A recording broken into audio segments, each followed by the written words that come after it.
Welcome to the Exam Study Expert Podcast, helping you ace your exams at school and university through the psychology of high performance and the science of studying smarter, not harder. It's my pleasure to introduce your host, the Cambridge-trained memory psychologist and exam success coach, William Wadsworth. Hello and welcome to the Exam Study Expert Podcast. This time of year always feels like exam season to me, but whether you've got exams on at the moment or they're still a little way off for you, I hope you'll enjoy and perhaps learn a few useful lessons from today's episode, which is going to be a little trip down my exam experience memory lane. I'm going to be running you through 7 of my kind of make or break moments, actually, when I was there in the exam itself. In hindsight, these were really the kind of the pivotal moments, like in an exam, that had a really major impact on my final grades at various points through school and university exams. Today, I want to help you avoid some of the mistakes I made and also learn from some of the moments where I kept my cool and did the right thing, in the interest of making sure that you walk out of your exams with the biggest mark you possibly can. I've put the 7 moments in chronological order, spanning the 7 years or so I was serious about taking exams through end of high school and into university. Across the 7 moments, we will hit emotional low notes of regret, horror, and having to improvise, as well as high notes of confidence, relief, and that certainty of keeping your cool, sticking to a plan, and also persevering. At each of the moments, I'll be drawing out practical lessons that you can learn to help you navigate similar sorts of challenges if and when they come up for you in your exams.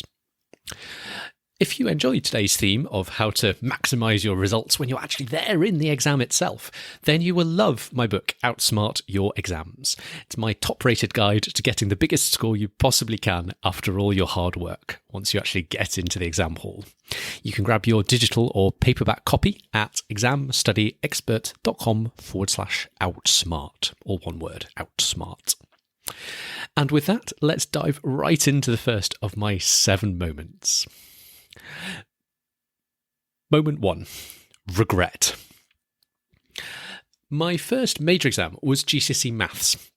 This was a major public exam in the UK that I was taking a year early at age 14. I wasn't the only one in my school doing it. Most of the top set in maths did it as well that year. The regret components actually came right after the paper, so just after the exam, when I was on my way out of the exam hall. I started chatting with my friends and we were dissecting some of the questions. And one question in particular we were talking about in quite some detail, and I quickly realised I'd done something different to everyone else. And I wasn't sure at that point whether I was in the wrong or they were in the wrong. So we were kind of curious, and we all ended up in an empty classroom together.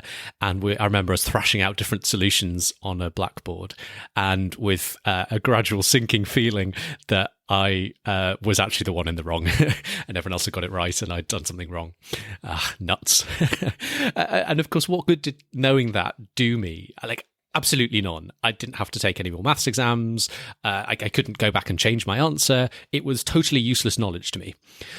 As it happened, I ended up getting the top grade for that paper anyway, despite that wrong answer.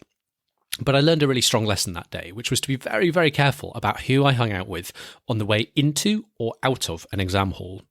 I wanted no conversation afterwards about what we'd done, who'd put what. There's literally no 0 point. At best, all you can get from it is rumination and, perhaps a dent to your self-confidence. It's not going to change anything at that point. And the same actually goes perhaps even more so for when you're on the way into an exam hall before it starts. If anything, I want even less of an analysis at that point of, what we've each been doing in our studying, what we thought would come up in terms of different questions, what we each knew or didn't know. At that point, again, it's too late to change anything. The studying's been done, your exam's starting in 10 minutes, 20 minutes, and there's potential for a really major dent to your confidence if everyone's starting chatting confidently through content that you're feeling pretty wobbly on. In reality, of course, they probably know something you don't, And you probably know some things that they don't. But trust me, you don't even want to put yourself in that position. My recommendation would be to do as I did from that day onwards and seek out the company of those who you know will make reliably non-specific and perhaps reassuring small talk before and after an exam. They may not necessarily be your closest friends from that class, but they're the sort of people that you can rely on for the right kind of atmosphere going into or out of a paper. Or simply keep your own company outside the exam hall and maybe listen to some music that puts you in a good state. I remember watching Wimbledon, the famous tennis championship last summer, and noting that a lot of the players, before they go on to play on the court, have earpods in, listening to some music before they go on. And I don't remember that from 10, 20 years ago when I was growing up and watching Wimbledon as a younger child. This seems to be a relatively new thing, but I can absolutely see why the athletes do it. It puts them in a good state. It helps to get their mind in the right place to go out on court and give it their best game. Perhaps as exam takers, we can take a leaf out of their book. Moment 2 picks up on that theme of confidence, and in particular, the confidence, in this case, to stick with what you know. So, fast forward a year, and I'm taking the rest of my GCSE exams, having done maths, as I say, the year earlier. One moment in particular stayed with me from the rest of my GCSE exams, age sort of 15 or so. It was a Latin paper, and we had to do a translation from Latin to English. Now, the passage that we were translating from Latin to English was pretty fantastical. From memory, it was something about pillars of fire and magical ponies on an island encircled by something. I can't remember exactly. But I learned much later that many of my classmates had basically bent the language to try and make it sound vaguely sensible, to try and tone down some of the fantasy and make a more realistic description that sounded like something vaguely related to the real world. I took a different approach. I stuck with what I knew language-wise and just translated the passage as best I could based on what I understood of the language. And as a result, I had a translation that sounded pretty unbelievable. The stuff of myth and legend, surreal, essentially. But it turned out that was the correct interpretation of the language. The story was unrealistic. It was surreal. That was the story. And I scored well.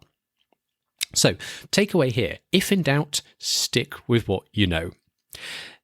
I would say it's absolutely healthy to question your resulting answer if it looks odd or unusual. Definitely have that kind of critical voice in the back of your head. And when it triggers an alarm, go ahead and reassess your workings, be critical of your logic, have a second look at your methodology. But having done all that, having reassessed carefully, if it still looks like the best answer you can produce based on what you know of the subject, then have the confidence to stick with it, even if it seems a little bit strange. Moment 3 is improvisation. So, after your GCSE exams, most students take sort of 15 or 16 years old in the UK, the second and other major set of exams that UK school students take are called A-levels, and we take those sort of age 17 or 18. When it came to my A-levels, one of my strongest memories was facing a question on a A-level general studies exam that asked about television soaps. It seemed to assume that I'd watched television soap dramas. I literally never had.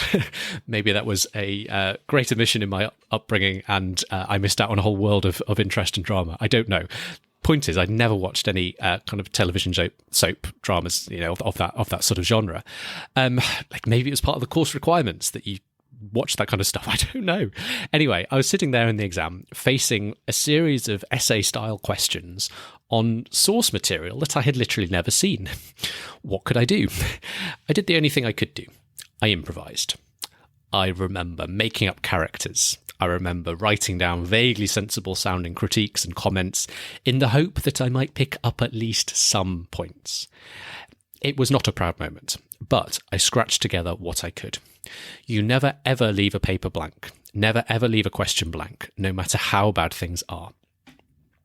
I ended up scoring a D grade on the overall paper, with less than half marks, the score you give to someone who's written a pretty rubbish set of answers. But, and this is crucial, that D grade, that kind of less than half mark score, is still way more marks than the 0, the big fat 0 I would have scored if I'd left it all blank. And here's the kicker. As it happened, there were other parts to the general studies paper that tested things I was pretty good at, so things like maths and sciences, and so I scored highly there, and my overall mark averaged out to an A, the top grade you could get. There is no way I'd have got that A overall if I just looked at the SOAPs questions and thought, I don't know what to do here, left it all blank and scored a 0. When faced with adversity, do your best with what you've got. There's a huge difference between a big fat 0 and the low score you get for a rubbish answer. Far better to put a rubbish answer if you can than leave a big fat 0. If it's what it takes, have a guess, make a sensible guess, but never, ever, ever leave a question blank. Moment 4 is relief. Fortunately, most of my A-level exams didn't require too much more popular TV culture knowledge, and my overall grades were good enough to get me into the University of Cambridge to study natural sciences. I would ultimately specialise in psychology, major in psychology if you like, but in my first year I was taking a variety of other science subjects too. The toughest paper I had at the end of that year was my physics exam. Now, I've talked about my struggles with physics on the podcast before, back in episode 65, for example. It wasn't my greatest subject back then. Now, in the year-end exam, which was what your grade for the whole year was decided on, they gave you a choice of questions to tackle. And honestly, I consider it very lucky that I found at least one major question that I could solve pretty well all the way through. This was thanks to my friend George Wilde, who I'd been studying alongside for a couple of weeks leading up to the exam. We went off to his room together in the evenings and worked through some problems together. He was a bit better at physics than me, and I think mainly thanks to him, we'd landed on a bit of a light bulb moment and spotted an insight which unlocked our ability to solve a particular practice problem in the practice questions we were working through.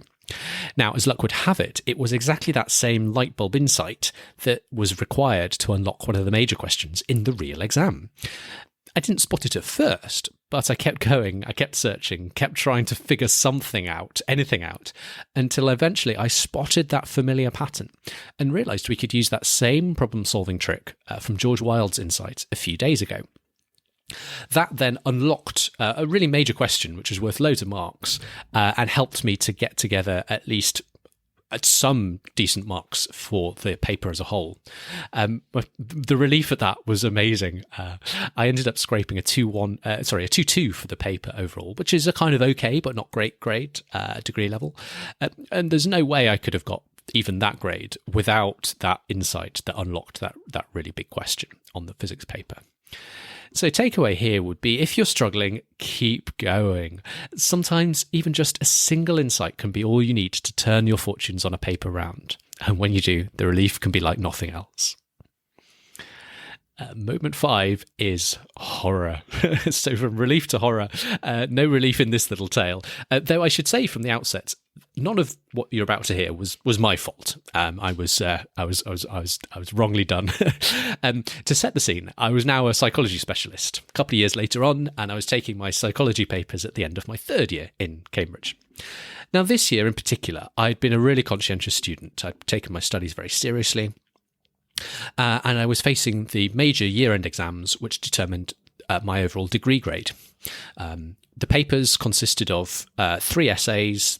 They were 3 hours long, and you had 3 sections, Section A, Section B, Section C, with a fairly wide choice of questions, maybe 10 questions to choose from within each section. You wrote one question from each of the sections, one from A, one B, one C. You had 3 hours overall, 3 hours, 3 essays, 1 hour per essay, basically. Now, I'd actually studied more than the recommended number of modules that year, which in theory should have guaranteed me at least one question in the exam, probably a choice of questions in the exam, based on the material I'd studied. Part of the reason for giving such a large choice of questions was to cater for people that had taken different options through the year and picked and chosen different modules to study. You weren't expected to have done everything, that would have been impossible. But they recommended a certain number of lectures to go to make sure you've got at least one question that you can answer in each section. Anyway, I opened the paper, browsed the questions.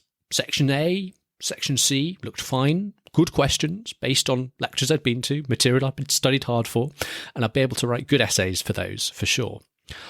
But as I scanned down Section B, I couldn't believe what I was seeing. Like there were no questions at all based on the lectures I'd been to, the modules I'd chosen.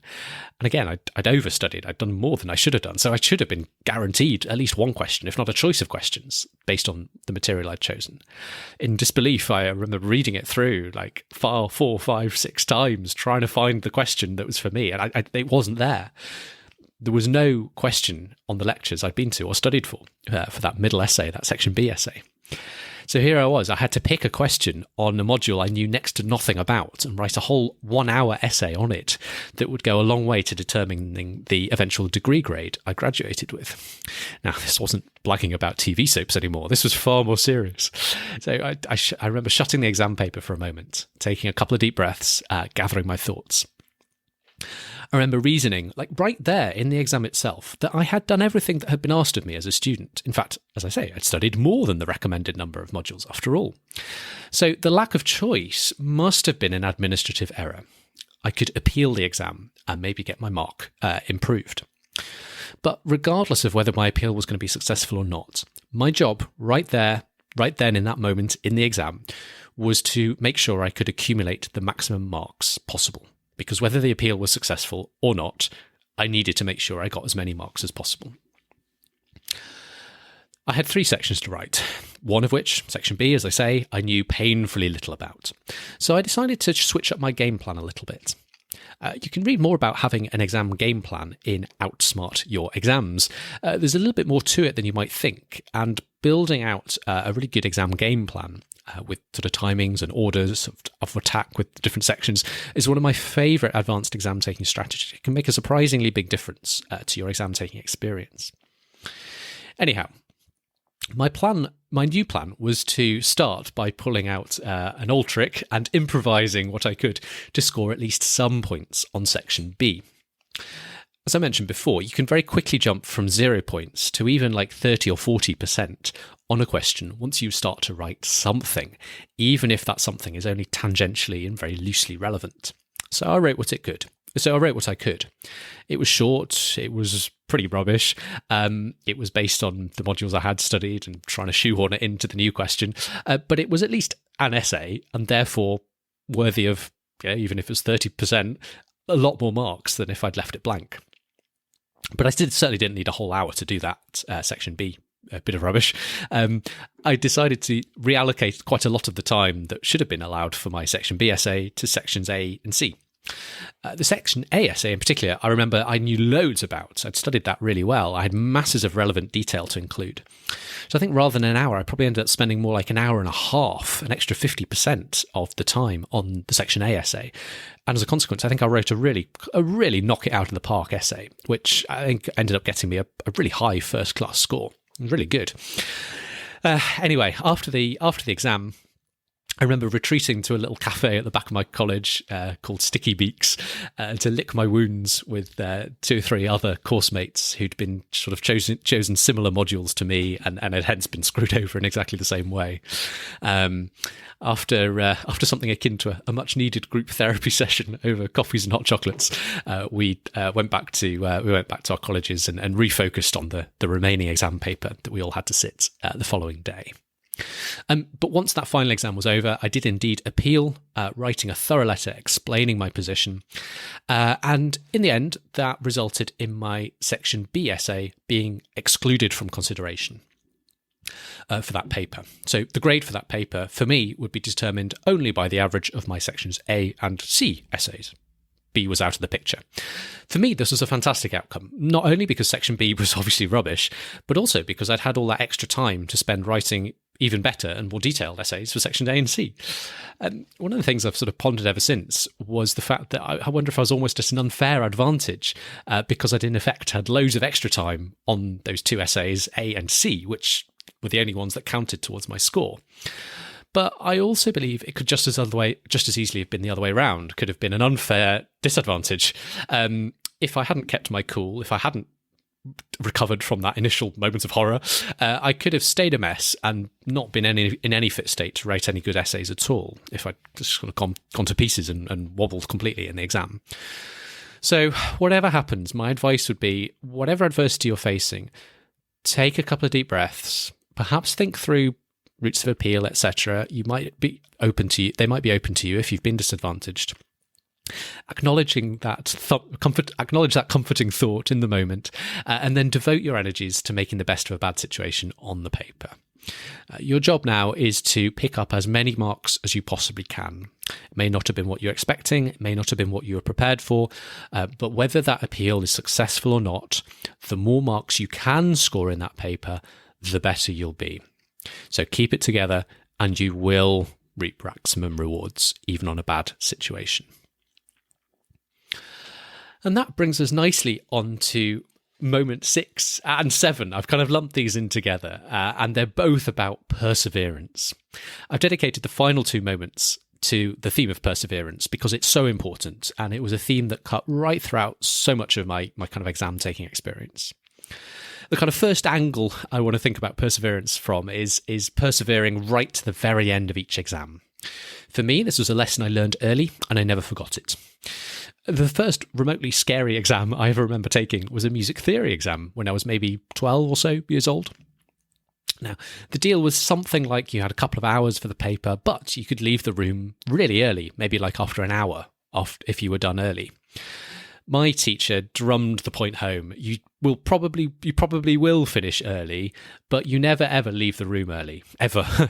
You stay there, you keep checking, rechecking, refining until the very last minute, because you never know if you're rechecking or refining or adding on will find that one elusive extra little mark that could push you over a grade boundary.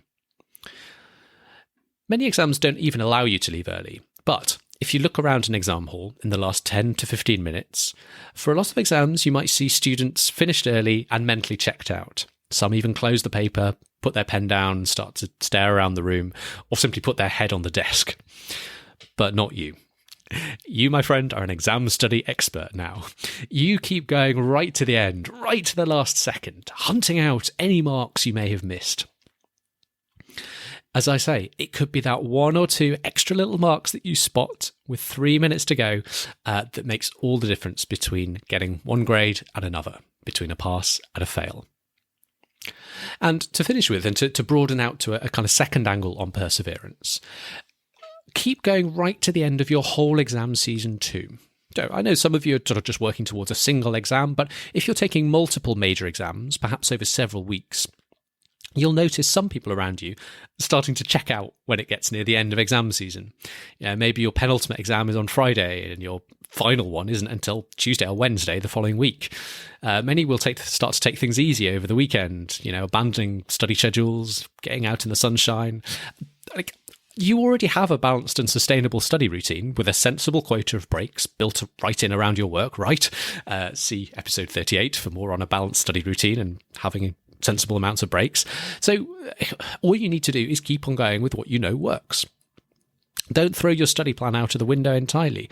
Keep going. Definitely give yourself a break after each exam, particularly if you've now got a few days off. But once you've had your break, once you've had your time off, come back, refocus your eyes on the next and final challenge that remains. You can almost relish the luxury of only having one exam left now. That topic is now the only thing you need to worry about. No more balancing your time across different subjects. This subject can enjoy your full and undivided attention. And with that, we face our final exam and the end of exam season, and indeed the end of this episode. I hope you enjoyed this little trip down my exam experience memory lane. And remember, it's these little moments that can make or break your success. You've worked hard. Let's make sure you get every last mark you deserve on exam day. So be careful about the company you keep before and after an exam. Have the confidence to stick with what you know, even if it feels odd. Never ever leave a question blank. Improvise if you have to, based on tangential knowledge or even sensible guesswork, but never leave a blank. Keep hunting for insights that might unlock a tricky question and relish that relief if you spot one of those insights. Breathe through moments of horror, like discovering you don't have a question you can answer. Remember to keep your cool and make it your job to pick up as many marks on the paper as a whole. And finally, persevere. Persevere right until the end of each exam. Persevere right until the end of exam season as a whole. And again, you may just find those extra marks you need to make all the difference. Because sometimes all it takes is one single mark to get you over that next all-important grade boundary, or to transform a fail into that all-important pass. And if all that has whetted your appetite for the whole world of tricks and techniques you can use to maximise your exam score, do check out my book, Outsmart Your Exams. It's packed full of cunning strategies and magical mindset tricks you can use to maximise your score at the point when it matters most.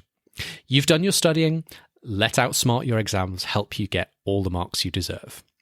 You can grab a copy via the link in the show notes, or head to examstudyexpert.com/outsmart. All one word, outsmart. I really love teaching exam strategy via the book or via my one-on-one coaching, because it can earn you more marks and could even bump you up a grade, like without having to do any extra work. Sounds like a great dream, right? It's fun and it really makes a difference. So allow me to let you in on the secrets at examstudyexpert.com/outsmart. I hope you've enjoyed this little journey with me into the world of the exam hall, and maybe feeling just that bit better prepared to deal with some of the ups and downs that may come your way on exam day. I truly wish you every success in your exams. Good luck. You've got this, and I'll be rooting for you. Thanks for listening. Just before you go, did you know you can hire William as your very own coach and mentor to show you the stress-free way to ace your exams by studying smarter, not harder? Find out how at examstudyexpert.com/coaching.